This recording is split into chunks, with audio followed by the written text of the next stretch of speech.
Support for this podcast comes from listeners and St. Alphonsus Health System, a regional network of hospitals, clinics, and care providers. St. Alphonsus offers comprehensive healthcare services to individuals and families throughout the community. More information about services and locations is available at stalphonsus.org. From Boise State Public Radio, this is The Connector. It's Idaho's Daily News. Good morning. I'm George Prentice. This morning, we have a story from the Boise airport where travelers are nervously awaiting word about a cut to travel at 40 major airports, many of which connect through Boise.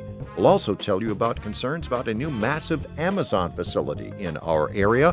It is Friday, the 7th of November. Here we go with today's stories. Earlier this week, we told you about the latest attempt to stop a new 300-mile power line planned to connect Boardman, Oregon, and the Idaho Power Hemingway substation in Owyhee County. A staff report filed ahead of a petition hearing next week indicates challengers face long odds trying to reverse eminent domain authority. Troy Oppie has this update. Opponents of the project say transmission line co-owner Pacific Corp changed its plan for how the line would serve customers. It would feed a single industrial customer instead of the general public, a change they say invalidates the eminent domain authority used to acquire public land needed to build towers. But in a recommendation published late last Friday, Oregon Public Utilities Commission staff write that while new information is available, the change is not significant enough to revoke the project's Certificate of Public Convenience and Necessity. They say the petition should be denied. Opponents continue to argue the changes are well past the threshold to revoke the project certificate. Stop B2H co-director Jim Kreider wrote by email, the staff report, quote, effectively endorses the use of government power to benefit private utility monopolies who stand to earn guaranteed profits of at least 10% from new infrastructure, unquote. Idaho Power, the line's other co-owner, says its use of the line will continue to be for residential and commercial customers. Construction on some tower infrastructure in Oregon has already begun. The Oregon Public Utilities Commission will hear the petition and issue a ruling next week. Troy Oppie, Boise State Public Radio News.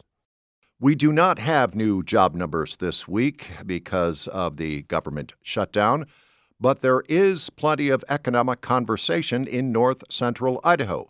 People are talking about the impact of a new massive Amazon facility right off of the Moscow-Pullman Highway. Some in town arguing that Amazon is not good for small businesses. Others say Amazon is bringing jobs to their community. Lauren Patterson is with Northwest Public Broadcasting. The new Amazon delivery station is part of the company's $4 billion push to get orders to people in rural areas faster. And in recent press announcements, they said there would be more local jobs. Phil Watson is a professor at the University of Idaho in Moscow, right across the state border from the new facility. He studies regional economics. Watson says people think Amazon drives out local business. But they help other ones by increasing the disposable income that communities have.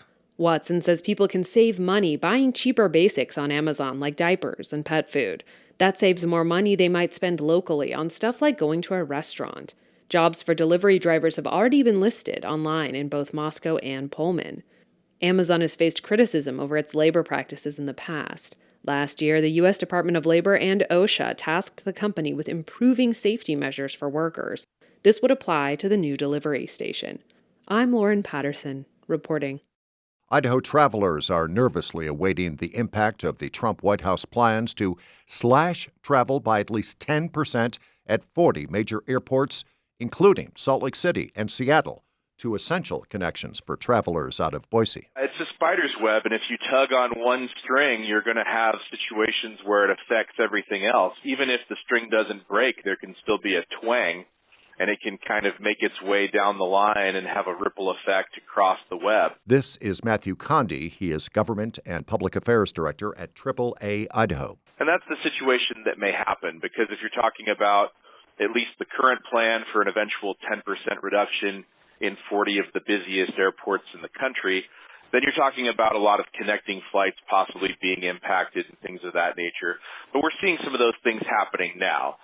Based on the staffing levels at some of these airports, there are already situations where you're seeing delays. So that's where we're going to kind of see this chain reaction potentially. It is all truly interconnected. If the system is deficient at one major airport, well, then you can certainly expect a reaction in other places as well. And on that list of 40 airports to be impacted, Seattle, Salt Lake City, Los Angeles, Las Vegas, Phoenix, San Francisco, San Diego, all cities with direct flights to and from Boise. And that is today's episode of The Connector. I'm George Prentice. We'll be back here on Friday. You can stay in touch with the news anytime on our website, boisestatepublicradio.org. Tell your friends and family about The Connector and how they can find it anywhere they find their favorite podcasts. For now, have a great weekend, and thanks for listening.